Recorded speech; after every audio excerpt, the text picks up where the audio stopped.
Vous savez, tous les hommes de Dieu avaient le discernement quand Internet est venu. Oh non, c'est le signe de l'antichrist. Oh non, c'est le temps. Qui se rappelle cette période-là? Non, n'allez pas là-bas. Et à un moment donné, ça a absorbé tout le monde. Et aujourd'hui, on ne parle même plus de signe de l'antichrist. Avant, arrobase, ça signifiait quoi? Et on dirait que ça, c'est 666. Il y a trop de choses autour. Et quand je suis en train de préparer mon message, Dieu me dit, il faut que tu parles de la télévision. Dis avec moi, c'est une ruse du diable. Télévision vient de deux mots, télé et vision. Télé signifie loin et vision qui parle de la vue. Mais comprenez aussi que la vision, spirituellement parlant, n'est pas ce qu'on voit, mais c'est ce qu'on veut voir, ou bien ce qu'on va voir. Donc la télévision est donc un instrument qui a été créé dans le but de te montrer aujourd'hui ce que tu vas voir au loin. Tout ce que l'ennemi veut introduire dans ta maison, il introduit d'abord dans ta télé. Tout ce que l'ennemi veut introduire dans ta vie, il introduit dans la télévision. Parce qu'en regardant la télévision te fait avoir une vision, te fait développer une vision qui est futuriste. Mais en réalité, j'ai envie de te dire, l'esprit de l'homme, quand il reçoit les informations, n'est pas dans la dimension de l'analyse d'abord. Le cerveau obéit aux ordres. Donc la télévision est un moyen subliminal de donner des ordres au cerveau. Alors prenez le temps et remarquez. Tout ce que la télévision a fini par vous montrer, dans les premiers jours, vous ont choqué, mais après, vous l'avez accepté. Parce que ça impose quelque chose à ton esprit. On a vu à la télévision des personnes venir dans les clips américains au début. Pendant que nous, on portait les gros pantalons, eux, ils portaient déjà les ras de fesses. Nous, on n'était pas encore arrivés à ce niveau-là. Mais qu'est-ce qu'on faisait? On regardait. Et à force de regarder, aujourd'hui, là, nos soeurs portent grillage. Ça veut dire que les gens payent cher pour payer habits, pour porter. Elle paye cher pour se déshabiller. C'est que l'habit qu'elle a payé cher, là, ça montre tout son corps. Dans l'habit, on voit son ventre, on voit une partie de ses seins un peu. Des fois, le bout même est déjà sorti. On voit un peu de ses fesses. Elle porte longue robe. Et puis, fente vient ici. Mais tout ça, là, n'était pas dans notre mentalité. Remarquez, c'est des choses que vous avez vues à la télévision. Les affaires d'homme, ils commencent à imposer ça maintenant à la télévision. Remarque, quand tu étais jeune, tu voyais les gens danser étant nus à la télévision. Quand tu es devenu grand, ceux qui étaient à la télévision, qui étaient nus, sont dans la ville. Et c'est devenu normal. Mais quand quelqu'un dit, tu es sexy, c'est de la même manière qu'ils sont en train de montrer à nos enfants deux hommes qui s'embrassent. Ils sont en train de montrer à nos filles deux femmes qui s'embrassent. Quand nos enfants vont grandir, quand ils vont passer dehors, ils vont dire, mais maman, pourquoi tu es choquée? Ton temps est passé. Ça là, c'est la mode. Parce que souviens-toi, quand ta grand-mère te dit, vous là, je ne sais pas comment vous habillez aujourd'hui. Non, portez pas, on s'habillait bien. Vous portez, même ton ventre est dehors. Tu dis, hé, la vieille, toi tu es démodé. Ton temps est passé. Ce que tu réponds à ta grand-mère, c'est ce que ton enfant va te répondre demain. Maman, ça, c'est ton époque. Nous sommes à l'époque où c'est normal que deux femmes se marient. Maman, réveille-toi. C'est vieux jeu. La vieille, ton temps là, c'est fini. L'homme là que tu vois là, je suis ton fils, mais c'est l'homme de ma vie. La quoi vie? C'est l'homme de ma vie. Yeah. Mon garçon, il est fait là. Il dit, la vision va venir quand je répondrai de mon esprit sur toute chair. Non, la vision est une conséquence d'un esprit qui est répandu sur une chair. Ça veut dire que si on parle de télévision, ça veut dire que la télévision permet une vision parce qu'elle est dominée par un esprit qui permet la vision. Donc, il ne faut pas regarder la vision. Il faut regarder quel est l'esprit qui est répandu pour que la vision arrive. Remarquez, toutes les technologies qu'on voit aujourd'hui, vous avez vu ça à la télévision il y a 10 ans en arrière, il y a 15 ans en arrière, ils vous ont montré, avant de vous donner ce téléphone portable, ils vous ont préparé à ça dans les films. Avant de vous donner smartphone, ils vous ont préparé à ça. Avant de vous donner ordinateur, ils vous ont préparé à ça. Donc avant de vous donner Woobi, ils vont vous préparer aussi à ça. Quel est l'esprit qui est derrière ce qu'on voit à la télé? C'est une ruse du diable. Et un autre point des médias que je touche, Internet. Vous avez oublié, mais pour ceux qui sont un peu plus loin à l'origine d'Internet, ont compris qu'on n'avait pas d'abord les réseaux sociaux. On avait les sites web, les boîtes mail, les uns causaient par mail, et puis après ça, il y a eu MSN, après MSN, il y a eu quoi là même là? Skype, voilà, et tout. Jusqu'à ce qu'on arrive à l'époque des WhatsApp et des Messenger, et puis même Messenger est passé. On est maintenant au temps des TikTok, d'Instagram, etc. Tu vois que plus on avance, plus on part quelque part. Mais ils nous envoient quelque part. Mais remarque, au début tout était permis, mais à force d'avancer, ils ont toujours une nouvelle mise à jour de politique. Parce qu'à chaque jour, ils introduisent leur nouvelle vision. Aujourd'hui, il y a des mots que quand tu dis, on te bloque. Pourquoi? Parce que ton mot là ne sert pas la vision qu'ils ont. Ça veut dire que tout le monde est sur Internet, mais Internet envoie tout le monde quelque part. Quand tu ne veux pas aller dans cette direction, Internet te bloque. Aujourd'hui, fais des publications pour attaquer les hommes qui se marient ensemble, on te bloque. Parce que tu ne vas pas avec leur vision. Tout ce qu'ils font, il y a un esprit qui permet cette vision. Ils vont quelque part. Autant des sites web, c'était www.yahoo.fr. Mais le www là, World Wide Web, la toile d'araignée mondiale.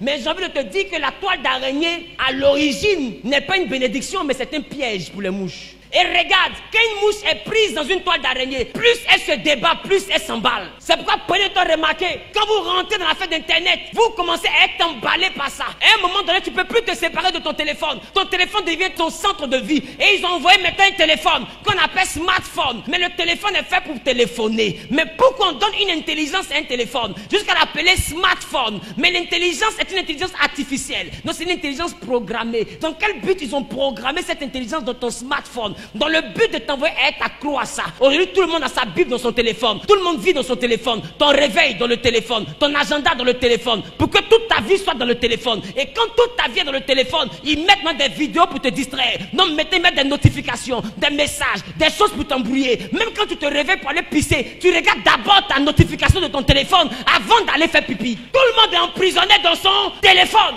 Il y a même des relations où le téléphone est plus privé que le mariage. La Bible dit Adam et Ève étaient tous deux nus. Ils n'avaient pas honte. Mais aujourd'hui, la nudité de tout le monde est dans le téléphone. Mot de passe, empreinte digitale, regard des yeux, touche des mèches, fesse dessus avant que ça se déverrouille. Tellement le verrouillage est dangereux. Parce qu'elle sait que dans son téléphone, il y a quelque chose qui va détruire son foyer. Donc on dit, donne le téléphone, je ne peux pas donner. Si tu veux, en cas, c'est séparé. Mais je ne peux pas. Elle dit au mari, déverrouille. Il dit non, non, non. Le mariage n'a pas dit ça.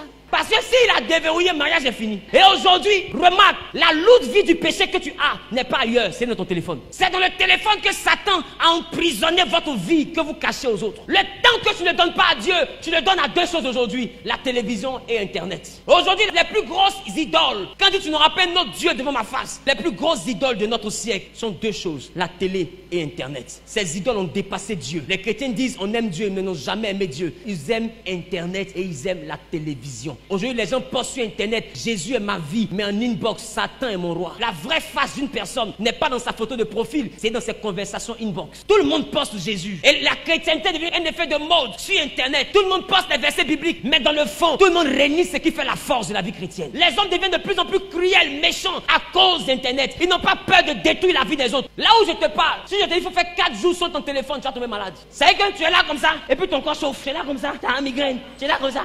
Papa, il a touché un peu, il a touché un peu. Un peu seulement. En réalité, c'est une addiction, c'est un peu comme la drogue. C'est une dépendance totale. Même quand ton téléphone glisse, que c'est en train de tomber. Mais tu peux voir la soeur, elle se jette comme ça. C'est là que tu vois que tout le monde est copain Barry à Abidjan. Tout le monde est gardien de but. Mais je vais te faire remarquer, c'est pas le téléphone que tu aimes. Parce que ton iPhone qui est là, quand tu n'as pas de données Internet, tout t'énerve. En réalité, c'est Internet qui t'a emballé. C'est la toile d'araignée là qui t'a pris. Mais j'ai envie de te dire, quand l'araignée capture et qu'elle t'emballe dans la toile, c'est pour te manger.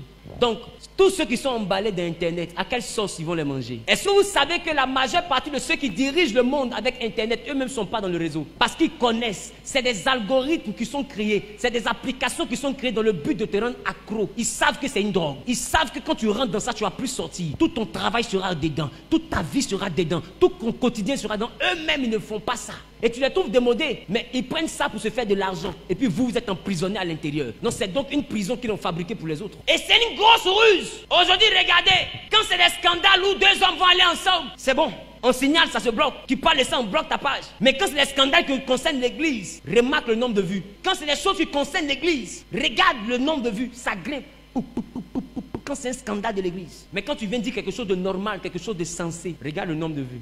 Quand tu viens dire quelque chose d'intelligent, regarde le nombre de vues. Mais quand tu viens parler des caleçons de X à glisser, sein de Y est sorti, regarde le nombre de vues. Comme si on montre ça à tout le monde. C'est la promotion de la bêtise. Tant que tu es dans la bêtise, les réseaux sociaux font de toi une star. Mais quand tu veux moraliser, quand tu veux conscientiser cette génération, on te signale et on te bloque. On te rend invisible. L'algorithme fait que c'est 2 likes, 3 likes. Et puis ceux qui sont en train de parler de la pornographie, des choses bizarres, eux, ils ont 20 000 personnes connectées. Et ils deviennent des stars. Mais quand ils deviennent des stars, c'est pour devenir des modèles. Quand ils deviennent des modèles, c'est pour envoyer nos enfants à les imiter. C'est pour envoyer leurs bêtises à devenir notre quotidien. C'est pour envoyer la vie à devenir comme ce qu'ils disent. Ils ont un but, c'est de transformer le monde.